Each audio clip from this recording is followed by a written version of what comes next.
This is In the Loop. I'm Christian Bryant. If you're sitting down and enjoying this show, thank you. If you're using us as background noise, not ideal, but still acceptable. Here's what we've got for you in tonight's show. We want to kick things off by looking at how the coverage of everything happening in Ukraine is playing out in Russia. And let's just say it tells a completely different story. National correspondent Ben Shamiso shows us how censorship feeds into misinformation and leads to a lack of truth.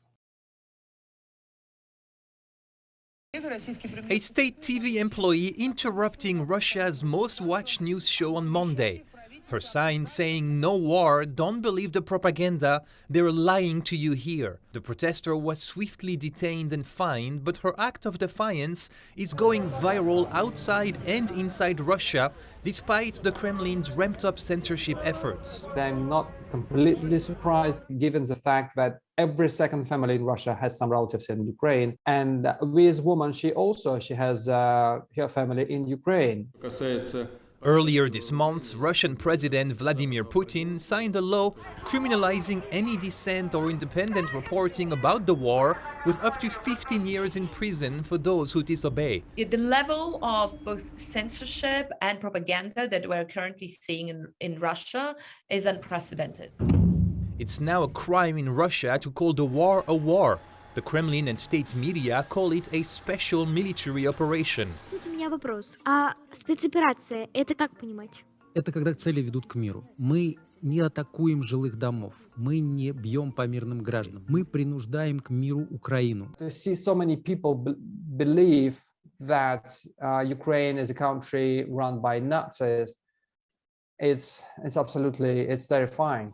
Exiled Russian investigative journalist Andrei Soldatov says most Russians believe what they see and hear on state TV, including the claim that Russian troops have only been deployed in 2 breakaway regions in eastern Ukraine as peacekeepers. When somebody tells them that, look, you have Kiev besieged, you have all these airstrikes, they act very surprised.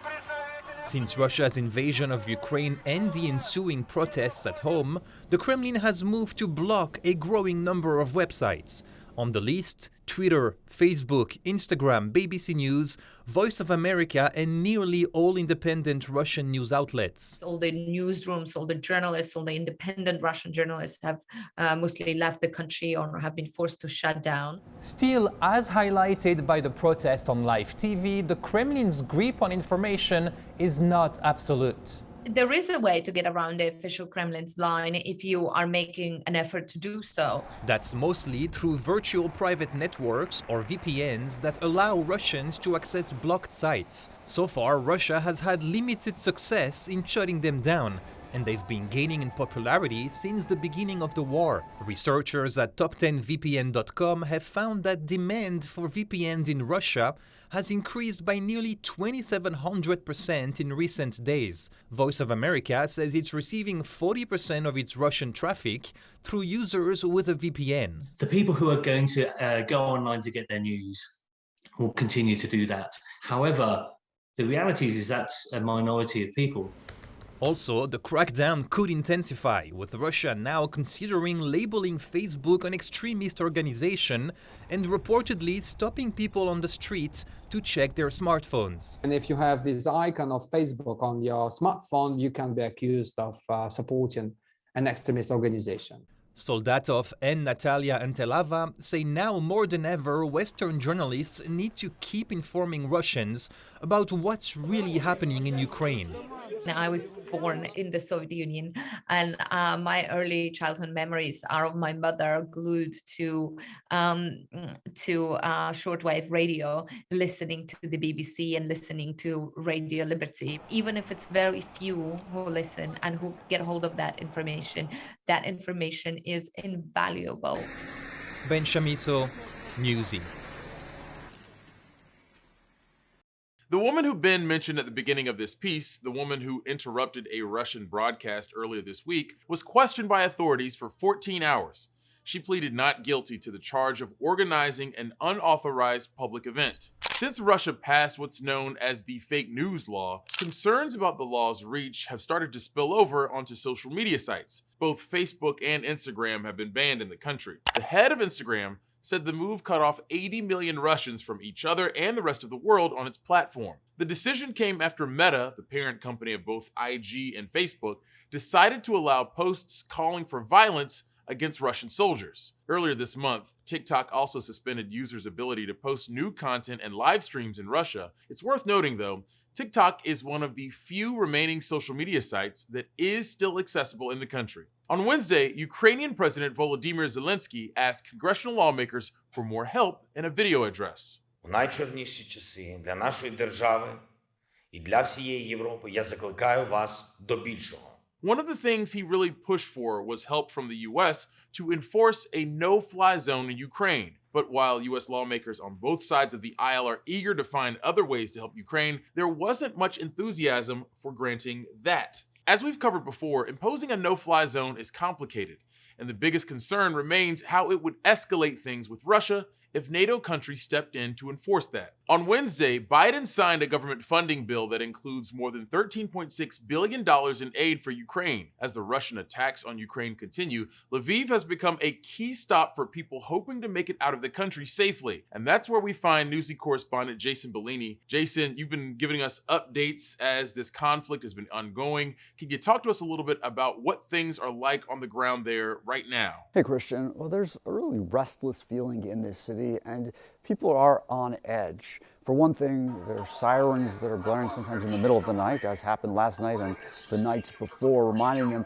that this city is vulnerable, just as all cities in this country are, to airstrikes. And they heard today from their president just how vulnerable they are, as he really pleaded with U.S. Congress for munitions, for weapons that can help protect the skies over this country. And the other thing you're seeing here in this city is they're trying to protect the treasured sculptures that are around the city. Just today we saw them hammering away, trying to put up scaffolding around one of them.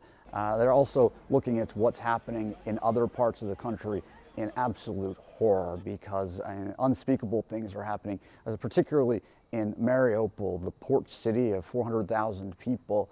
While some people yesterday managed to get out, several thousand, the people who are there are still in just horrific shape. In fact, there was a bombing, and we're still just getting details on this tonight, at a theater, the theater that was being used as a shelter for people. And it appears that there will be a significant number of casualties from this bombing. And then just 2.5 miles away from there, there's a swimming pool that was hit by either Russian shelling or Russian rockets, some type of airstrike. Again, details are still coming in on these developments today. And we reported earlier in this week that the International Red Cross was saying that people there are on the brink of starvation. And all of this just puts an exclamation point on what President Zelenskyy was saying today to the U.S. Congress. Will there be some type of delivery after all of these incidents that are causing the deaths of thousands of people? Back to you, Christian. All right, many thanks, Jason. Russian forces are trying to advance on the city of Odessa, but the city of Mykolaiv stands in their way. The city is keeping Russians at bay, but local residents are paying the price. They say they feel trapped and have no idea when this violence will end. Our friends at the Washington Post bring us more of that story.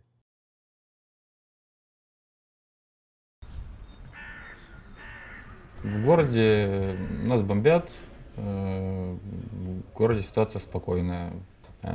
Те силы, которые они сюда бросили, они думали, что они тут легенько пройдутся, потому что тут регион, где не было достаточных сил, там средств. Но мы им доказали обратное, доказали в первую очередь военными и нашими гражданскими людьми, теробороной, что кто из жителей ни местных, ни соседних сел не хочет видеть, в принципе, здесь оккупанта. Собственно, это основа, почему получается защищаться.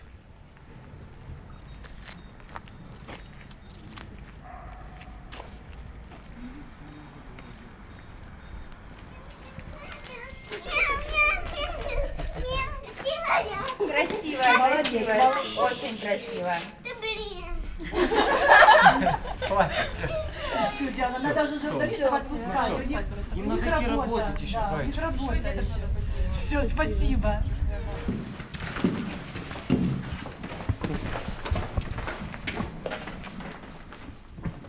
Вот вся наша зона. проснулись, как только солнце встало, и дитё проснулось первое и спрашивает: папа, а вы будете меня поздравлять с днем рождения? Ну как вы себе представляете? Это вот... Это был подарок, вот просто купленный в единственном магазине, работающем у нас. Купили киндер. Это вот просто то, что мы можем в данный момент ей купить. Позитив нас спасает, хотя Да. бы дитё. Хотя бы дитё еще не травмирована психика, она еще, слава богу, проспала все вот эти вот взрывы, которые были. Да, она, слава И она еще страшного не не слышала. пугается, слава богу.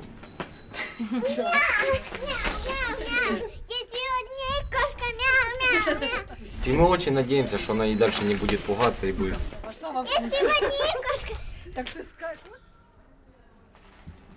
Мама здесь лежала, мы с сыном забежали, ну огонь был уже где-то вот так. Мы ее вытащили вот в этот самый коридор, утащили в подвал. Ну, это все, что осталось. Я думаю, что поправим. Утром начался обстрел, такой активный, грохот снарядов. Вот это мы когда услышали, мы в первом подъезде. В наш дом попало, дом, ну, ходуном заходил. Первый этаж повезло, пламя до них не дошло, как бы они, там тоже пожилые люди, они уехали. Ну, как бы у них нормально. Бог с нами. Ну, я, во-первых, офицер в отставке. Мне не к лицу бежать. Ну, я как коренной николаевец, нас они не пройдут. Победа будет за нами.